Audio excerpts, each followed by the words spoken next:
Yo, what's up guys, welcome back to my channel. So today we have another player review for you guys. Today we're looking at the new Galaxy Opal Kevin Love. Now, there was a bit of issues with this card when they first released it. They had to upgrade some of his stats. I think he had like something like 32 perimeter defense, which I don't know how you make that error, or was it 32 interior defense? It was something like that, but either way, it was really silly, and I don't know how you come up with that, really. Right, so first impressions of this card, they weren't great.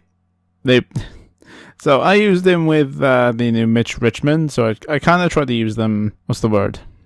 Equally, if that's the right word. And every time, say like he had a wide open 3, he just seemed to miss. But as he gets more into the game, as you get more comfortable with his release, just get more comfortable with the card, he does start to shine in some of his stats and some of his gameplay. So we're just having a quick look at his stats. 97 shot IQ, 96 3-point shot, 95 mid-range shot.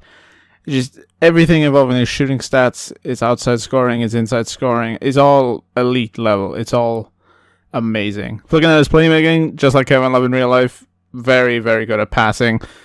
If you grab a rebound and you want to launch the ball up the court for a fast break, very, very capable of doing that.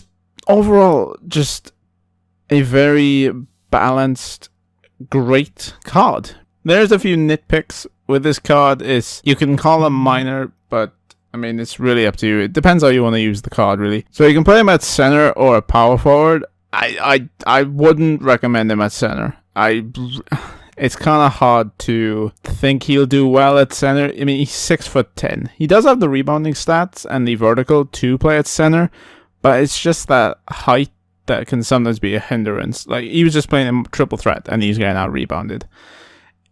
So I really, really wouldn't recommend playing him at center. If you're after a power forward that can score or get some easy points, then this may be the card for you. Now, I bought him when he was like 300k, and I hate saying that because he's like 200k now. So lost a little bit of money on that. But if he was still 300k, I would not recommend this card one bit. I'd say just go get the Galaxy Opal Blake Griffin, just because he's not that much more expensive. Like, if you're spending 300k on a card, you can probably maybe just squeak by the extra 100k depending on the day and the time of day. Just Blake's price fluctuates rapidly. But now that he's 200k, I think if you're after a power forward that can score, that can do it all, really. Like, he can really do it all at quite a high level. Like, even his shooting, like his hot zones, he's red everywhere. Like, inside the paint, outside, in the 3-point line, he's red from everywhere. So he's a very capable card, I would say. But in terms of like using him in triple threat, I did struggle with him just a little bit, just because